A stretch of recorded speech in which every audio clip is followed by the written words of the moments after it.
are live with Top 10 Canada. I'm Bruce Buffer, your voice of the Octagon. Come see me at bufferzone.net. I'll give you one, I get one.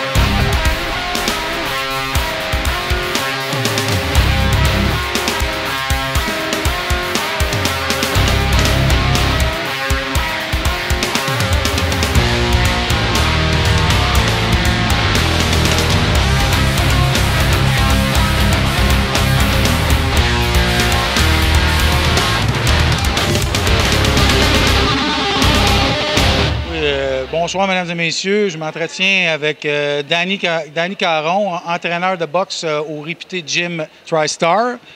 Salut, Danny. Salut, ça va bien? Bien, ouais, ça va tout.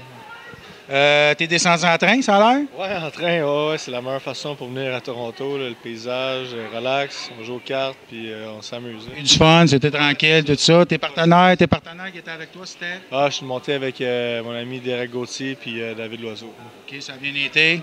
Les gars, t'es pas trop tannant? Non, Derek puis David, ils ont dormi tout le long. Fait que... C'était toi le plus tannant, autrement dit. J'avais mon meilleur ami avec moi, mon iPhone. Ça a bien été.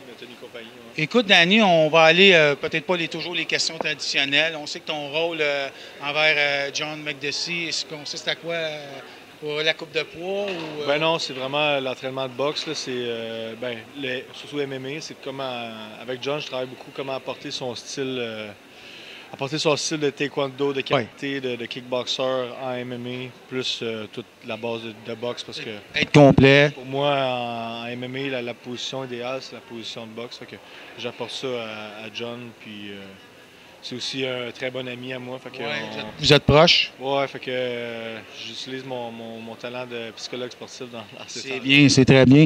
Écoute, par cœur, je pense que c'est amateur, c'est 22-0. Ça fait chez 9-0 en professionnel, je pense, pour John? Amateur, je ne pourrais pas te dire, c'est plusieurs combats parce que je sais qu'en kickboxing aussi.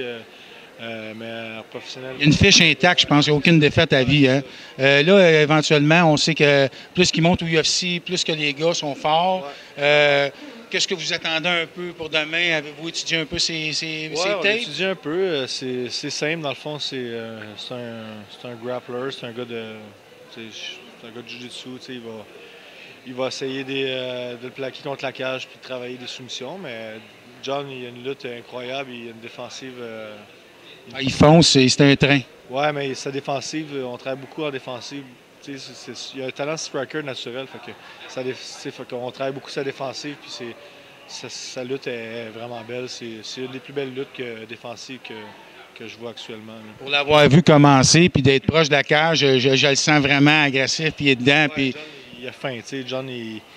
John, il se bat pour manger, il se bat pour, puis il a l'instinct du fighter. C'est Définitivement. C'est pour ça qu'au début, j'ai voulu l'aider, puis il m'avait demandé « Veux-tu m'aider? » Quand j'ai vu que sa personnalité, comment il était, puis j'ai jamais côtoyé cet homme-là, fait que j'ai décidé de l'aider. Puis à part ça, as-tu un petit peu de prédiction pour demain? Pas sur le combat de John, mais la finale John Machida? Ah, je pense que John Jones...